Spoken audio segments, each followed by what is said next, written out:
Olá, boa noite a todos. Estamos aqui para mais uma live hoje, né? Vai ser uma live muito legal hoje, por sinal, viu? Vai ser um tema assim totalmente diferente. Eu acho que todo mundo vai gostar muito da live de hoje, né? Que a gente vai falar sobre interdependência, sociedade e natureza, né? E o elo dessa independência para a sustentabilidade.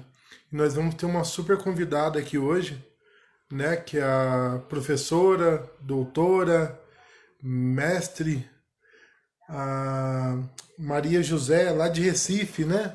Lá de Pernambuco, vai ser bem legal. Eu tô só esperando ela entrar aqui pra gente começar a nossa live. Vai valer a pena aí o pessoal que tá entrando aí, tá? Pode ficar por aí que hoje vai valer muito a pena a live mesmo, que o assunto é muito interessante.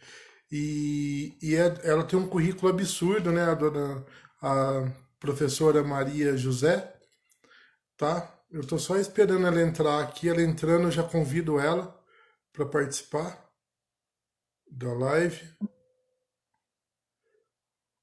Vamos ver. Boa noite, Mudas, Ipiranga. Boa noite, Solange. Boa noite, Juliano. Boa noite, todo mundo. Eu tô só esperando a nossa convidada entrar aqui, que eu já vou pedir para participar. Sherry, boa noite. Novamente com a gente aí.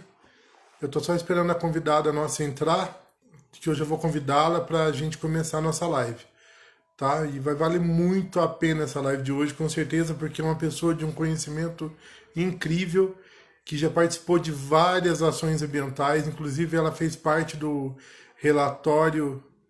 Boa noite, Solange. Ela fez parte do relatório da Rio 92, tá? Ela foi uma das pessoas que elaborou o relatório do Brasil na Rio 92 e é realmente alguém assim que vai somar muito pra gente, eu tenho certeza, de conhecimento, tá? Tô vendo aqui se ela tá tendo alguma dificuldade para entrar. Boa noite, Vera. Tô aqui aguardando. Aí entrou, acabou de entrar aqui, já vou convidá-la.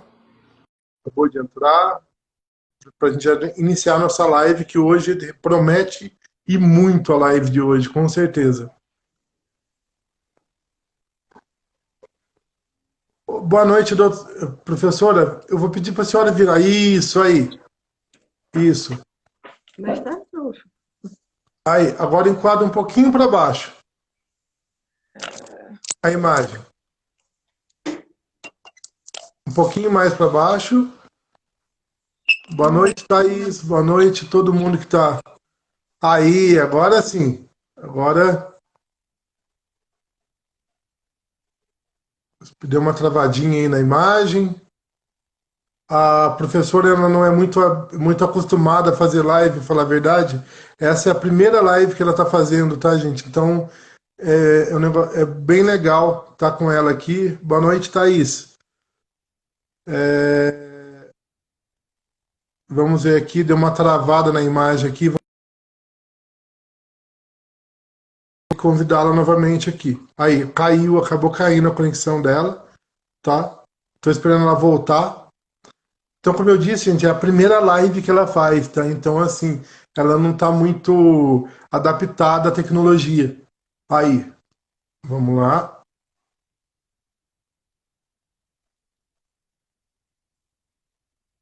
Vamos ver se agora vai. Boa noite, Meire. Boa noite, Lu. Aí, agora sim. Agora. Boa noite, professora. Tudo bem? Boa noite. Tudo bem? Tudo bem? Como, É um como está? prazer, é um prazer receber a senhora aqui, professora. Eu estava falando um pouquinho da senhora aqui pro pessoal, antes da Eu senhora vi, entrar, eu vi. tá? Boa noite. Boa noite, professora. Aproveita, já que a senhora entrou e o pessoal já está começando a entrar aqui para ver a live com a senhora, eu vou pedir para a senhora se apresentar, por favor. Oi, não. Bom, eu sou Maria José de Araújo Lima, fui professora universitária por 35 anos, trabalhei neste Brasil inteiro, praticamente, e hoje, depois de mais de 30 anos, 40 anos, né, de professor universitário, eu trabalho numa instituição que criei, o Instituto de Ecologia Humana. Meu caminho foi, eu sou bióloga de formação, tenho mestrado em educação e doutorado em geografia. Mas a minha linha de trabalho é ecologia humana. Sim. Há muitos anos eu trabalho em ecologia humana e um dos primeiros livros do Brasil foi este aqui, né, publicado por nós. Ah, que fantástico. Bem, na minha trajetória de professora e pesquisadora, eu escolhi a região do semiárido nordeste brasileiro para ser o meu foco de estudo, de pesquisa, ainda hoje. Sim. E tenho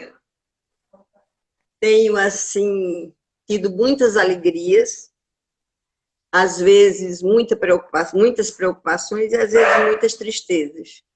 Mas o saldo é positivo. Isso é excelente. Conheci o Nordeste em várias secas, vivenciei várias secas e também conheci o Nordeste com outra roupagem, onde as pessoas têm direito à água, à terra, e fazer um pouco do trabalho que os nordestinos e principalmente o pessoal do sertão faz. Sim. Bom, trabalhei em vários lugares do país, eu acho que não cabe aqui estar, né, dizendo, mas aí tem alguns pontos que eu gostaria de dizer. Tá. Primeiro foi o tanto que eu aprendi com o homem do semiárido nordestino. Muito do que eu falo, do que eu sei e do que a gente compartilha em termos de conhecimento, eu aprendi com os meus alunos trabalhando na região semiárida. E o tema com que eu trabalhei foi seca, né, durante mais de 30 anos. Um outro ponto que eu gostaria, que eu quero chamar a atenção,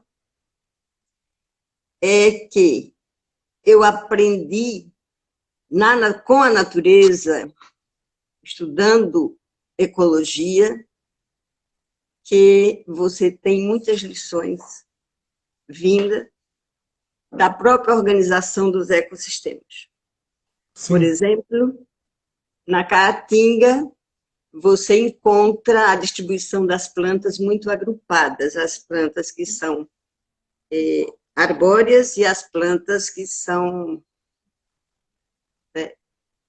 arbóreas no geral, e as cactáceas. Elas se juntam e é como que elas se trocam, se unem para poderem viver. Isso é uma lição para nós. Ela compartilha o lugar, a água e o espaço entre si.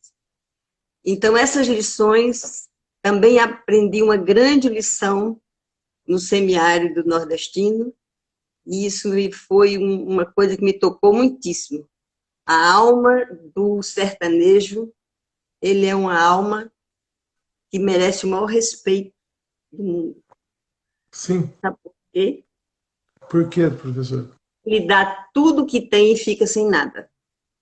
Certa vez eu entrei no açude, como a gente trabalhou, foi realmente o foco do meu trabalho foi a seca e as políticas públicas de combate à seca, e que eu vou falar daqui a pouco. E lá encontrei um senhor velhinho escutando um rádio de pilha. E a única coisa que ele tinha era um girimum. E ele fez questão de me dar. E eu agradeci, disse que não precisava, etc. Ele disse a mim assim, não me mate de vergonha. Eu estou dando um pouco do meu trabalho à senhora. Então, como eu aprendi a minha responsabilidade de compartilhar o meu conhecimento, que durante meus 35 anos de professor universitário, os brasileiros também foram responsáveis pela minha formação.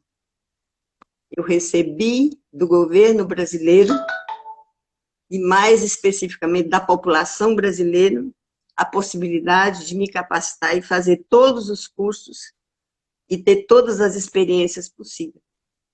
Professor, eu posso... pela qual eu passei, eu desejo a todos. E é por isso que, terminando só esse pontinho, Tá. é uma das coisas que eu mais lutei na universidade, é que as pesquisas e o conhecimento não fosse apenas para os livros, Sim. mas para a população. E eu fico muito feliz de a gente poder ter trabalhado nessa linha. Eu contei com o apoio da universidade, de alguns reitores, um deles, o professor Manuel Francisco. Enfim, foram essas coisas que me deixaram ser a pessoa de que hoje eu respeito o Nordeste e respeito o semiárido acima de tudo. Lá é a escola de todos os sentimentos, e lá é a escola de toda a verdade do povo nordestino. Primeiro eu gostaria de falar que eu estou extremamente emocionado de ver as palavras da senhora. Eu estou me sentindo lisonjeado de ter a senhora aqui, de verdade, transmitindo esse amor e conhecimento, e por sinal está lotado de pessoas que te adoram aqui, que depois eu vou falar algumas coisas que estão escrevendo sobre a senhora aqui. E realmente eu estou assim muito agradecido de verdade de ter a senhora aqui. Deu uma travada de novo no vídeo dela. Vamos ver aqui se volta. Tá? Aí, voltou. Então, agora eu queria aproveitar essa introdução belíssima que a senhora fez para a gente entrar no tema nessa conversa, que é a interdependência, sociedade e natureza, né? Que é o elo para a sustentabilidade. Então, agora eu deixo por conta da senhora, professora. Fica à vontade. Muito bem. Primeiro, eu também, antes de falar, de entrar no tema, gostaria de agradecer a oportunidade que você, da Ecosoluções, nos deu. Não é? Sim. E, na realidade, eu tinha um certo, se não para essa história da live, etc., eu sempre fugia disso. Uhum. Mas, quando houve o seu convite, eu olhei o seu trabalho também, Uhum. e decidi que iria fazer pela primeira vez. Vamos. Eu tô me sentindo lisonjeado. Eu só posso falar isso para o senhor. Olha, bem, então vamos entrar no assunto, né? Sim. Embora que já entramos um pouco de en passant. Isso. Quando começou nos anos 60, no início dos anos 60, o Brasil a despertar para a ecologia, eu trabalhava, eu era recém-formada e trabalhava em alguns lugares como estagiária, etc., e me encantei com um trabalho que era conhecer os ecossistemas do Nordeste brasileiro. Sim. E aí lá eu comecei a entender todo o processo de relação homem-natureza e até chegar hoje à compreensão, eu digo hoje, mas um pouco a compreensão de que existe a interdependência sociedade-natureza. Se ela não for respeitada como tal, nós vamos chegar, sinceramente, ao caos. Não o caos da natureza, nem o caos da sociedade, mas de ambas. E aí, como e por que eu digo isso? Primeiro ponto, quando você conhece os lugares, e aí eu tive o prazer de conhecer o Brasil, né? E não conheci só de capitais, eu conheci o Brasil trabalhando quase em todas as regiões, e eu via muito claramente, né, como se dava a relação do homem com a natureza. E como também naquele momento você via claramente que essas relações começavam cada vez mais a evoluir, não só do homem, mas da sociedade com a natureza.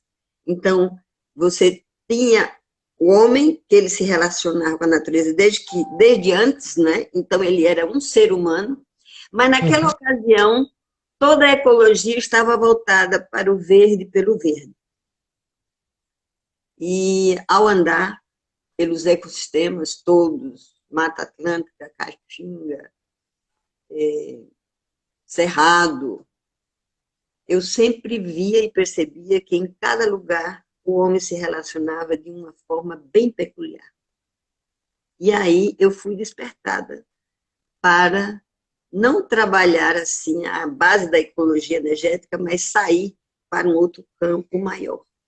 E nessa ocasião eu me senti um pouco despreparada e fui buscar conselho, e um dos professores, que foi o Dr. Ailton Joly, disse: da ecologia energética você já sabe um bocado, vá estudar a parte social para você entender o que você quer estudar, que é a ecologia humana. E aí eu fui para a educação, tive a felicidade de trabalhar, de fazer o mestrado em Minas Gerais, que me abriu muitos horizontes, muito, na Universidade Federal de Minas Gerais. E aí, o que é que isso me mostrou? A primeira coisa que a gente tem que entender, como é que se dá essa relação do homem com a natureza? Ele tem duas formas muito claras de se relacionar. Uma é chamada de usufruto, aquele que Sim. ele vai e tira para si, para comer, para fazer sua casa, etc. E a outra relação era a relação mediatizada pelo trabalho. E aí é quando se dá a grande transformação dessa relação, é quando aparece o quê? As sociedades são construídas a partir daí, e aí é que nós chamamos que o homem é autor e ator da sociedade, e essa base de aparecimento da sociedade, ela vem exatamente da relação do homem com a natureza.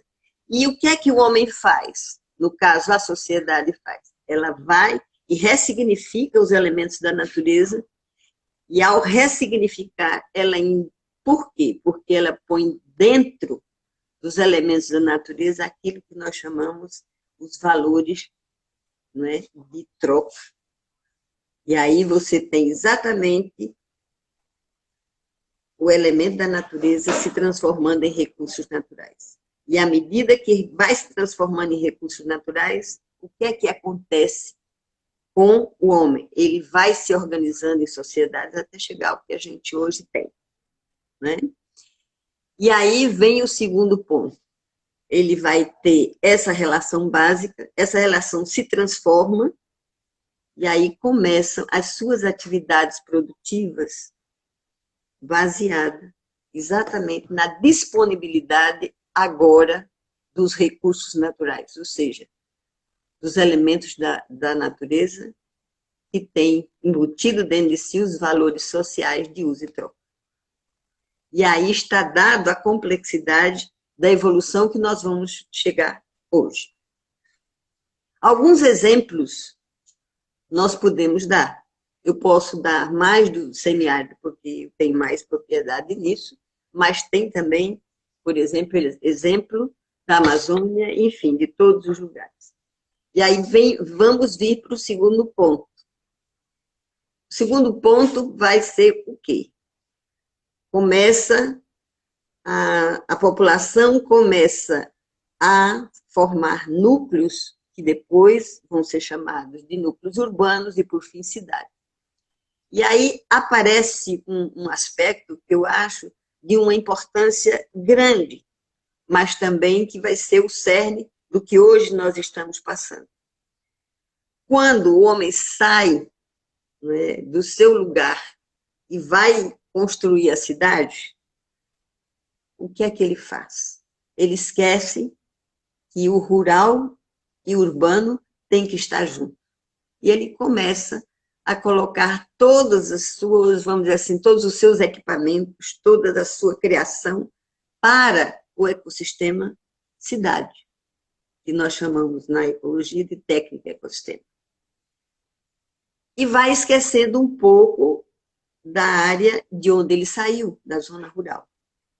Mas lá houve uma transformação profunda também. É quando ele vai e descobre que ele é capaz de multiplicar os elementos da natureza e descobrir que ele é capaz de fazer aquilo que a gente chama hoje de agricultura. Mas a agricultura, ela nasce com uma necessidade de alimentar a população. Mas depois essa agricultura que nasce com essa necessidade de alimentar a população, ela vai para a indústria e aí começa aquilo que nós chamamos de o uso sem o cuidado, o uso sem a preocupação de ter sempre, que essa é a base daquilo que a gente chama de conservação. Você saber usar para ter sempre.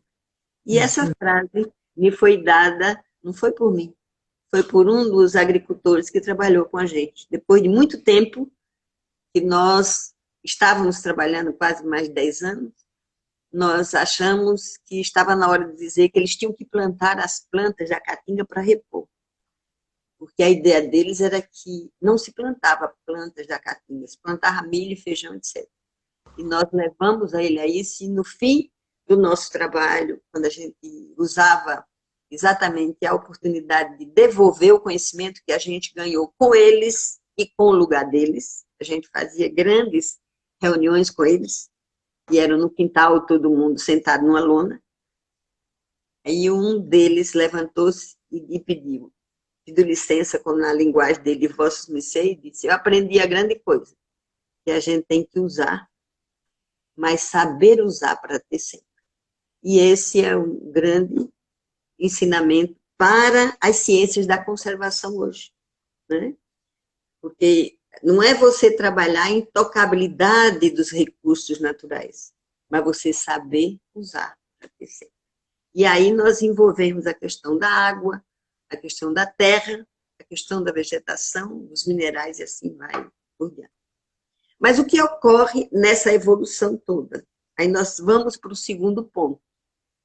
É que quando os recursos naturais eles vai além de alimentar a população, ele passa a ser também matéria-prima da indústria. O ciclo de uso é uma velocidade tal que começa a desorganizar os ecossistemas. E aí você começa a ter uma falsa ideia de que a cidade é independente. Você está na cidade e aí você vem... E isso, quais as consequências disso? As políticas públicas voltam para a cidade e esquecem o campo. Aí começa o êxodo rural, etc., e tem toda uma complexidade maior que não vai ao caso, senão a gente passa aqui à noite, né, conversando. Sim. Bom, aí você chegou no segundo ponto. E agora vamos para o terceiro ponto. O terceiro ponto é o seguinte: nós vivemos muito isso no século XX. Já no final do século XX, a gente percebe, nós percebemos, né, e não é só o estudioso, mas a população, de uma maneira geral, começa a perceber, né, que algo está errado. E o algo está errado é a maneira de usar. Você usa até exaustão. E aí nós começamos a ter o retorno disso. Eu me lembro muito bem do professor Margarleff, com quem eu tive o prazer de estudar, e toda tarde conversava com ele sobre muitas coisas do Brasil, que ele não conhecia o Brasil, e ele dizia que a natureza um dia dava o recado de volta. E é o que nós vemos, né? A natureza, neste segundo ponto, ela cada vez mais foi desorganizada, mas ela começa a faltar. E começa a faltar para a população humana. E aí nós não temos mais o homem e a natureza. Agora nós temos a sociedade e a natureza. E essa sociedade e a natureza, o que é que se passa com ela? Aí nós temos muito e muita complexidade nessa história. Começa a discussão de que os recursos naturais, tipo água, solo, água e terra e vegetação tem dono. Tem dono e tem necessidade de ter dono. Só que os donos e a necessidade de ter dono não se entendem. E aí começa o quê?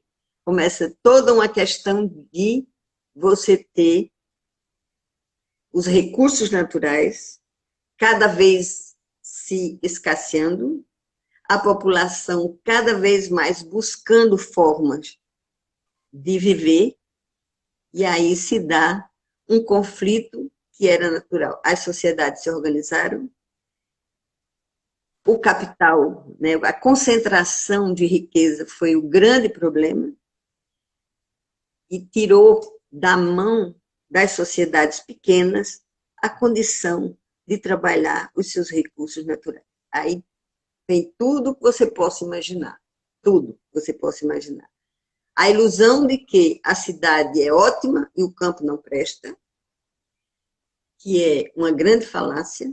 A gente vê hoje, daqui a pouco vou falar com vocês, o que é que o campo dá para nós. Nós, cidade, nós, população, enfim, nós tudo, nós economia, nós, vamos dizer assim, educação, enfim. Tem essa questão.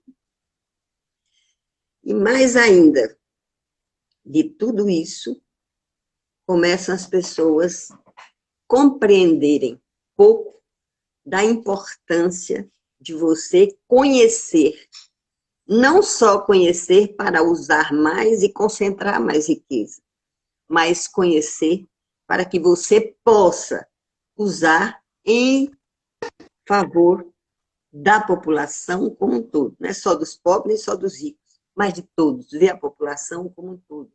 Aquela população que necessita dos recursos naturais, não só para se alimentar, mas para viver plenamente em todos os sentidos.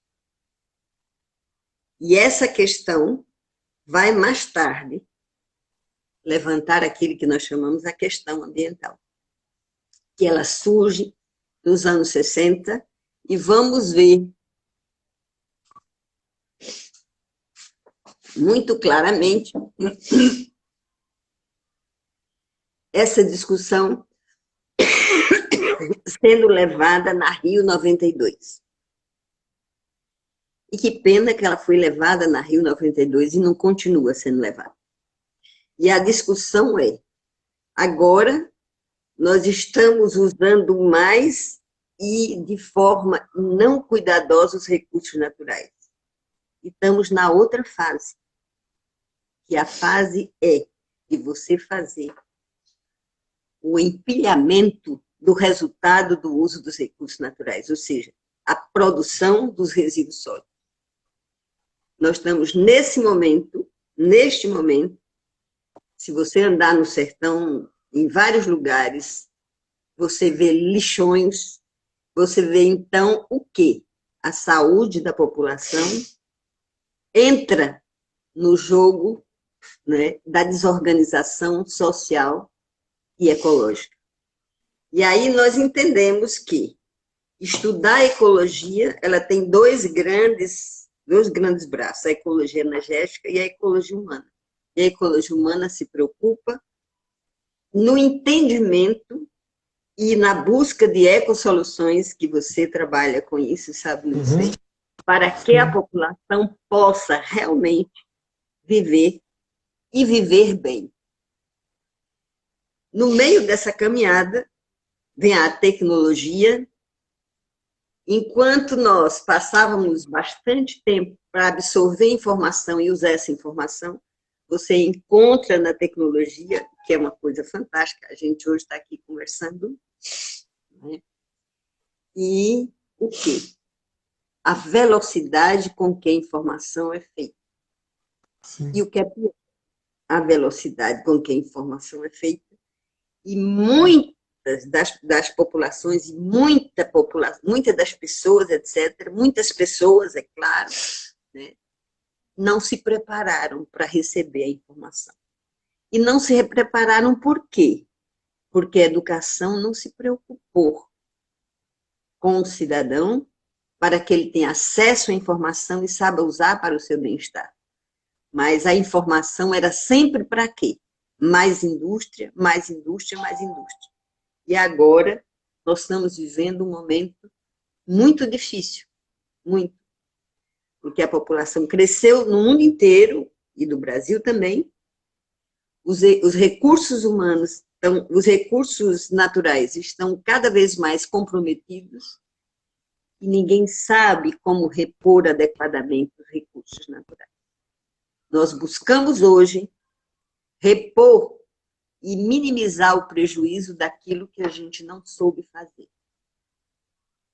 Os nossos dirigentes, em sua maioria, não todos, conheço muitos que tinham essa preocupação, eles usaram a política, que é uma coisa importante, não é demonizar a política, é você saber o que é a política para que você possa compreender como dividir o poder entre a população e aqueles que recebem de nós a carta e a responsabilidade e o título de dizer, vá cuidar do nosso país, que nós precisamos que você cuide.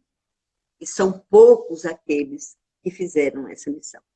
Então, nessa relação, nós descobrimos que não existe natureza e não existe sociedade, mas existe claramente a sociedade e a natureza buscando caminhos para se integrar, porque elas são interdependentes. Se você destrói a natureza, você destrói a sociedade. Se você destrói a natureza, você destrói a sociedade, e se você destrói a natureza e destrói a sociedade, você destrói o planeta. E onde nós vamos? O que fazer? Como buscar isso? E aí vem o segundo momento. Nós falamos, passando a questão da agronomia. A agronomia descobre que ela é capaz de multiplicar o alimento, aí cria os ecossistemas agrícolas, agrários, né? Agrícolas, mais corretamente agrários, começa-se a usar esta condição para alimentar a população e também para a indústria. E depois assume quem tem o poder de produzir, o poder de ter a terra. E esqueceu de que muitos daqueles que produziram o alimento precisavam da terra para continuar produzindo. Isso não significa que a indústria não precise da terra, precisa sim, mas precisa que se ordene a terra de tal forma que todos tenham acesso. Porque, agora, o caso do Brasil, o Brasil é enorme, você tem muita terra ainda livre. Por que não distribuir essas terras para que cada pessoa, cada família e a população possa ter claramente condição de trabalho, de retorno para o seu bem-estar? Essa é a grande questão. Recentemente, nós perdemos o Dom Pedro, né, e duas questões que ele mais trabalhou durante a sua vida. Foi a questão da terra e a questão indígena. Bom, um parênteses. Então, nós temos agora, neste exato momento, estamos vivenciando isto. Porém, a sociedade, como ela está buscando formas de viver mais, formas cada vez maior de ter as suas condições de vida asseguradas, descobre-se, dentro das ciências agrárias, a agroecologia. Mas a agroecologia, ela não é assumida pelos grandes detentores da terra, mas sim pelos pequenos. Mas é dada a grande lição, que você é capaz de fazer com que produza seu alimento sem acabar com a terra, ou seja, sem destruir as condições de fertilidade da terra, e sem tampouco você ter veneno para que a terra você tenha maior quantidade de colheita. Então, Uhum. a grande descoberta que nós vivemos agora, dentro dessa relação sociedade-natureza, é a descoberta da agroecologia. E o que falta para nós? Falta que essa agroecologia se torne uma política pública também. Sim. Uma política pública para que ela possa cumprir o seu papel. Qual é o seu papel? O seu papel exatamente é um dos elos para que você tenha a sociedade e a natureza vivendo irmanadas para que nós tenhamos um planeta vivo e possamos deixar para gerações e gerações e gerações. Esse é um ponto que a gente está vivendo agora. E eu fico muito feliz porque na nossa caminhada de trabalho no sertão, nós estamos fazendo com que as mulheres sertanejas, nordestinas, os jovens, e isso nós vamos mostrar no dia 30, eu vou ter uma live porque nós completaremos 30 anos de vida do Instituto. Fantástico. Viu? Como as mulheres e os jovens estão integrados nesta luta de fazer com que o agroecológico seja a base de todo o processo, pelo menos de sustentação da condição básica e suficiente de alimentação para as populações. Esse é um ponto. Então, a agroecologia descobre um dos grandes morões da relação sociedade-natureza. E aí nós vamos um pouco mais para frente. Com o exemplo da agroecologia, nós vamos puxar um pouquinho para a questão da energia. Nós sabemos que todo o processo de desenvolvimento, uma das bases é a energia. E nós temos no Brasil energia limpa.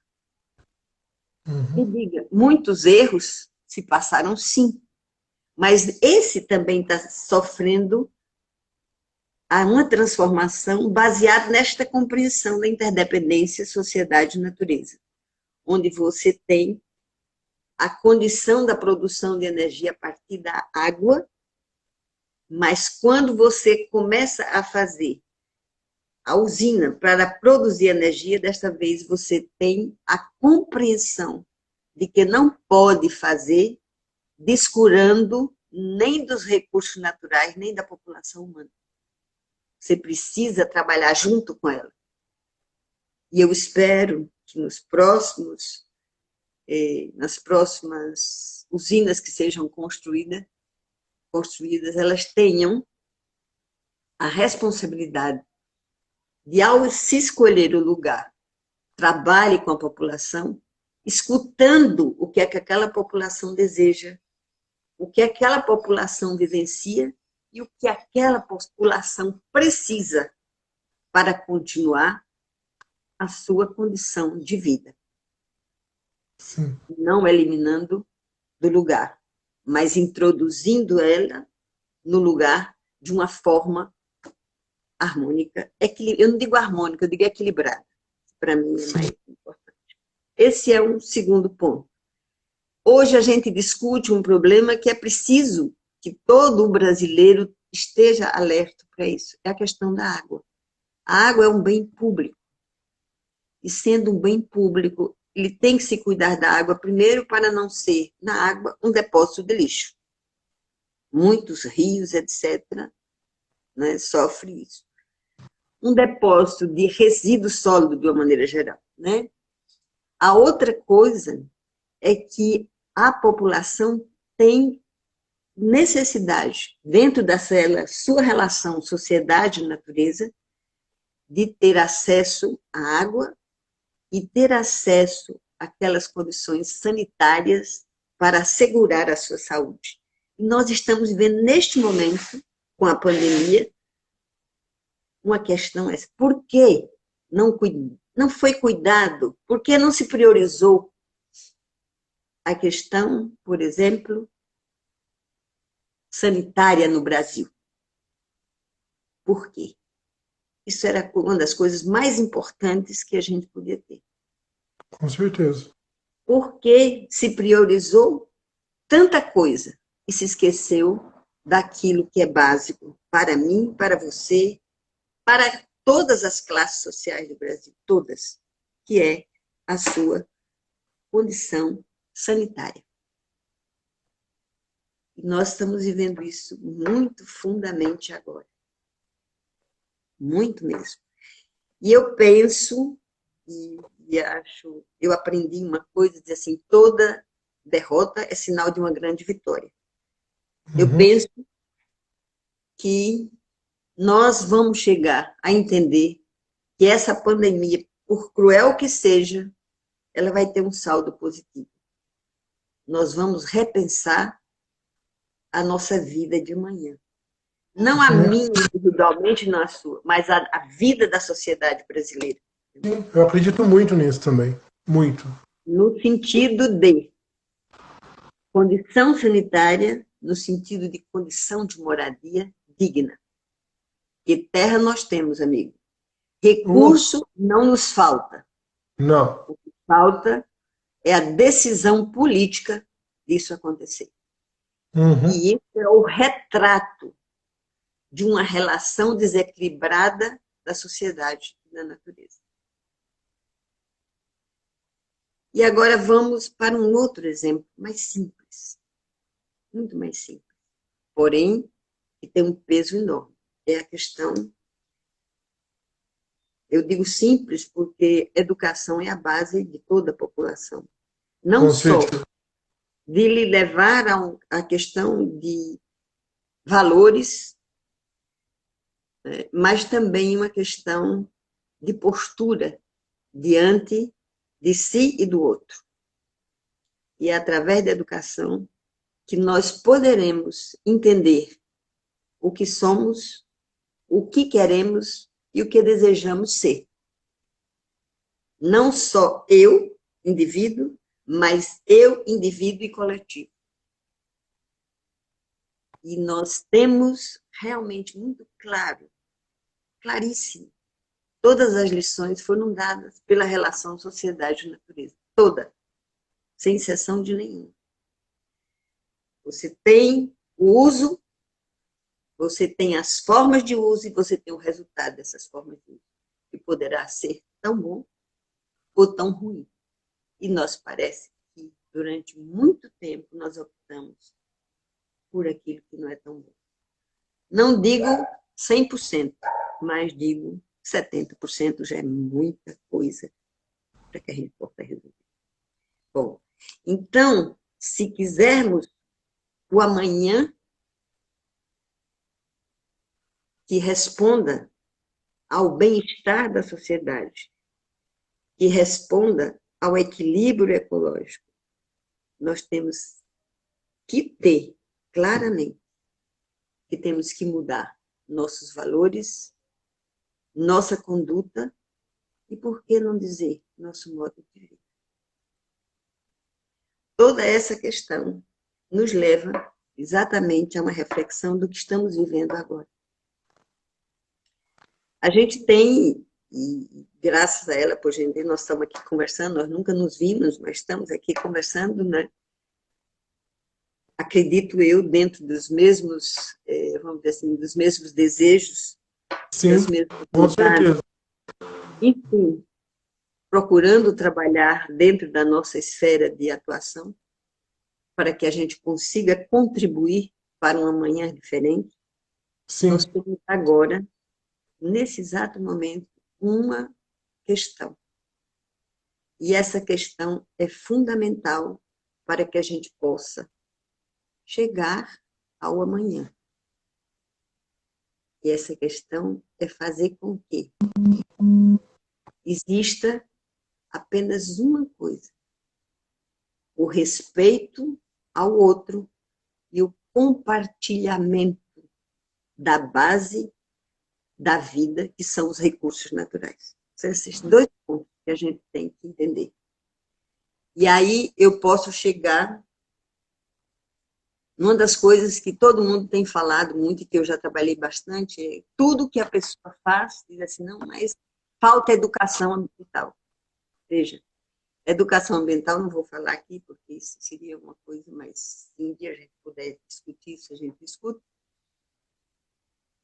Você qualifica a educação de ambiental.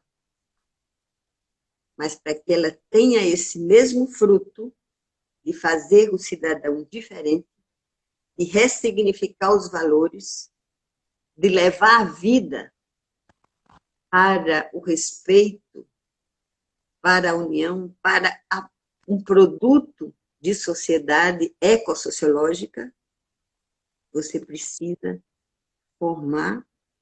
promover a formação de uma consciência não apenas ligada à terra ou à água, etc., mas ligada, sobretudo, à interdependência sociedade-natureza.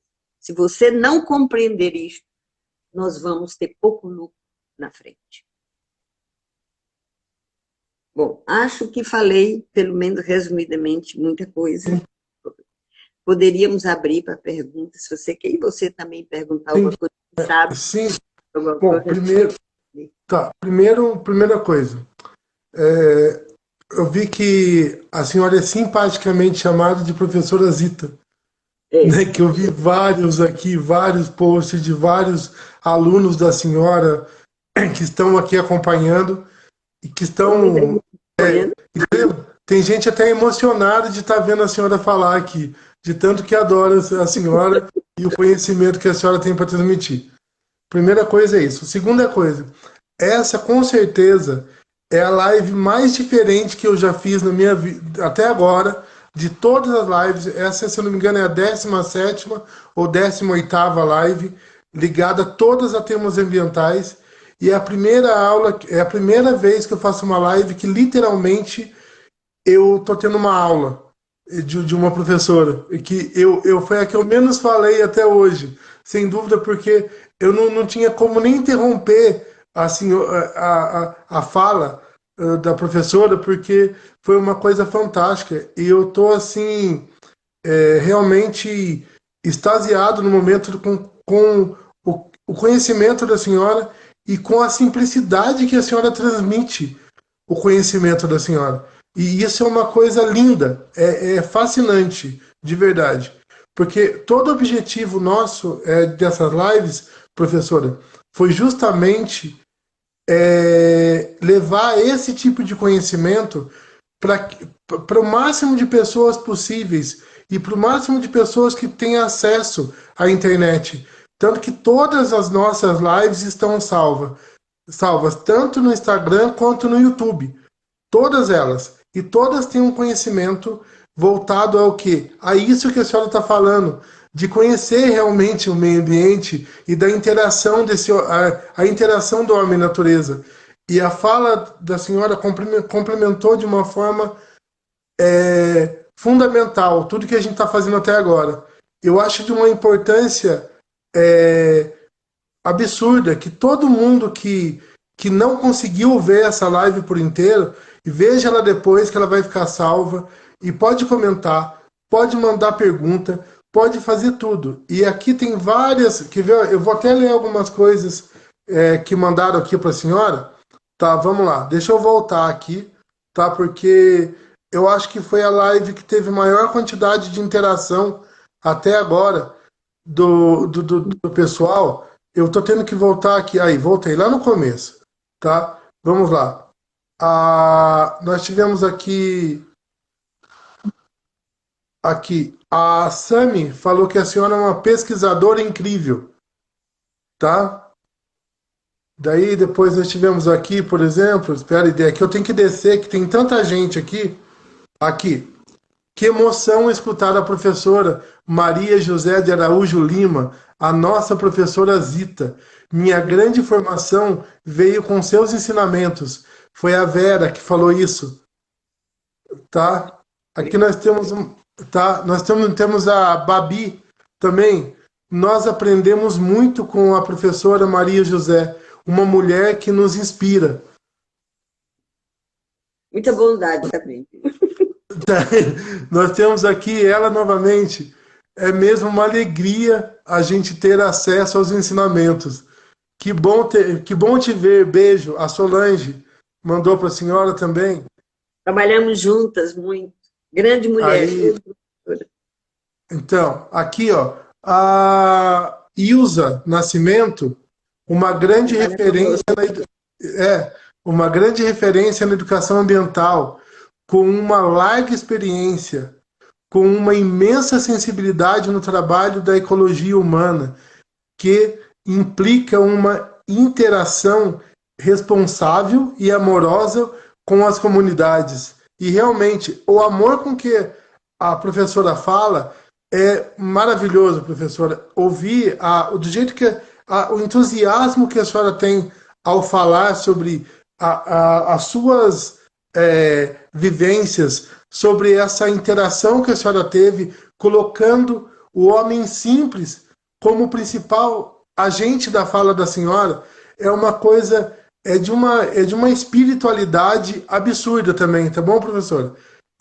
Eu tô assim, de verdade, virei seu fã nesse momento, e eu posso falar que eu conheci a professora Zita e eu tive uma aula com ela. Eu tive esse prazer na minha vida, realmente. Tá, Estamos professor? juntos no mesmo barco. Isso, mais uma, a Vera novamente. Professora Zita sempre nos encanta com seus conhecimentos e saberes. A ela agradeço toda a minha formação inicial, a didática da relação homem-natureza, tá? Daí nós tivemos aqui de novo, olha lá, a Babi novamente, uma aula imperdível, tá? Daí nós tivemos aqui, vamos lá. Ah, aqui, calma aí, deixa eu descer mais um pouco. A Babi comentou uma frase da senhora que eu achei maravilhosa, que eu vou até usar essa frase aqui no meu Instagram, que é saber usar para ter sempre.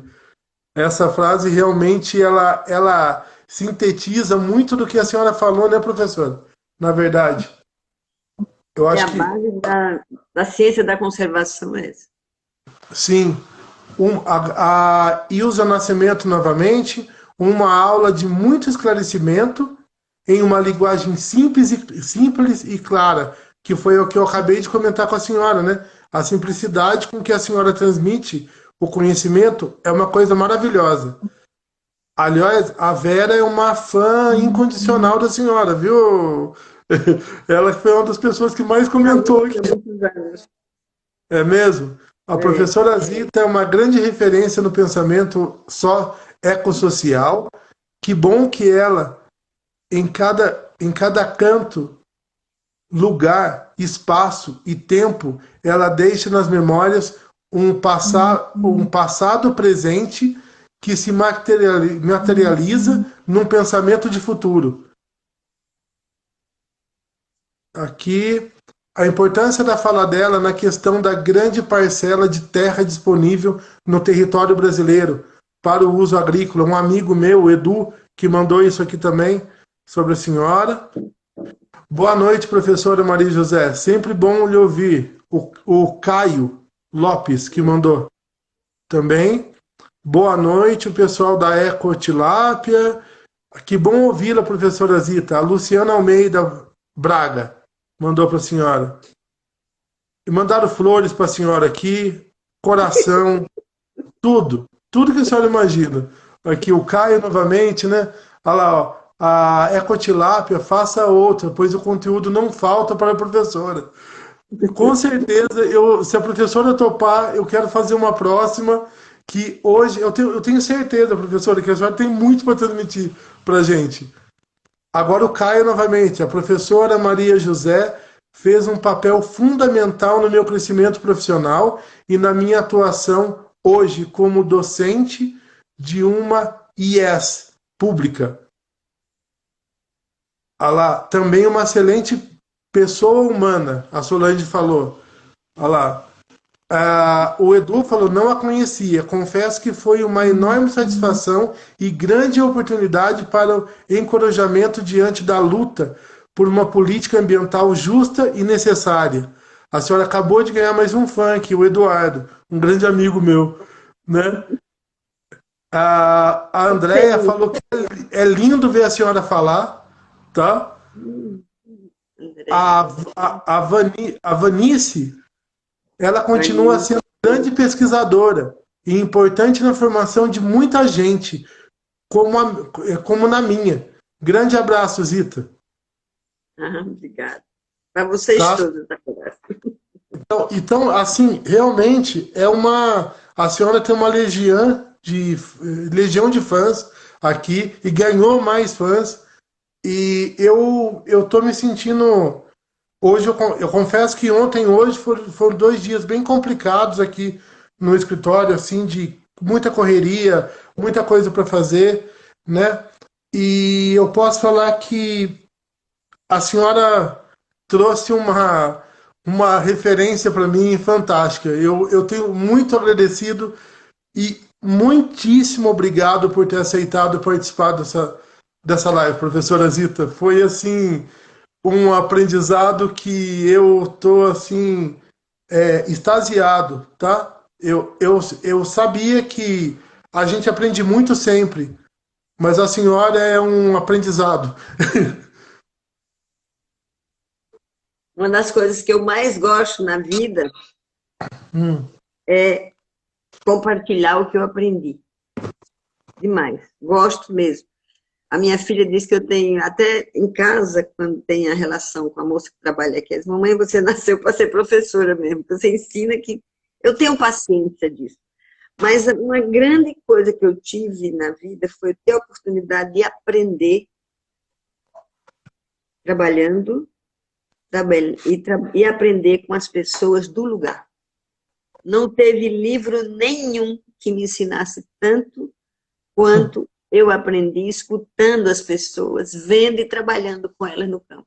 Ainda hoje eu vou ao campo com a maior felicidade do mundo. Eu mesmo estou aqui há 3 meses trancada, eu já sou velhinha, né? E de vez em quando eu me pego assim, dizendo, quando eu for velhinha, e louca para ir para o sertão. Eu estou trabalhando hoje com 9 municípios no sertão, à beira do Rio São Francisco, e tem experiências lindas, lindas, com água, com quintais produtivos dentro da caatinga, com a recomposição das plantas da caatinga pelos agricultores. E tudo isso não foi a gente chegar e dizer, vamos fazer isso, não. A gente trabalhou uns 6 ou mais meses até eles entenderem o que eles queriam e pedirem, e fazerem junto com a gente. E isso também, essa oportunidade eu tive no estado do Ceará, eu tive em Mato Grosso, e agora estou tendo aqui já muitos anos, já há 20 anos, né? Aqui nas margens do Rio São Francisco, há 14 anos precisamente. E trabalho num projeto que é financiado pela Chess, dentro das suas compensatórias. Mas aprendi fantástico. muito, muito, muito. Professora, faltam 2 minutos para terminar a live. Eu queria deixar um recado aqui pro pessoal. Essa live vai estar disponível, como todas as outras que a gente fez, tanto no Instagram quanto no YouTube. Por favor, eu peço pro pessoal que não segue a gente começar a seguir, que vai ter muita coisa. E eu já estou deixando aqui um convite para a professora novamente, vir aqui falar mais sobre as experiências dela, que o enriquecimento é fantástico. E eu queria agora deixar esse espaço para a professora se despedir do pessoal que participou da live. Primeiro, eu quero agradecer a você. Eu não costumo agradecer no princípio, eu gosto de agradecer no fim. Para mim Sim, foi uma oportunidade, um aprendizado grande, sim. porque nunca tinha feito uma live na minha. Eu via muito live, eu gosto de vida.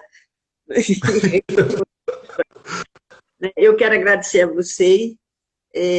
Confesso que quando eu recebi o convite, eu fiquei assim meio indecisa se aceito, se não aceito, mas fui muito assim estimulada para aceitar, porque nós estamos. Ainda bem que eu insisti, né, professora? Eu fui insistente com a senhora, né?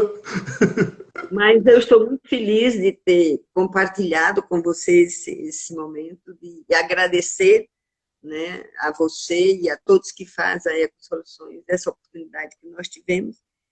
Nós podemos caminhar juntos em muita coisa, né? Sim. E eu me furtarei de vir aqui conversar com você, etc., e falar um pouco mais da nossa experiência, assim, pontuais, né? Coisas sobre projetos de uso e conservação da água, de recomposição da floresta, de Professora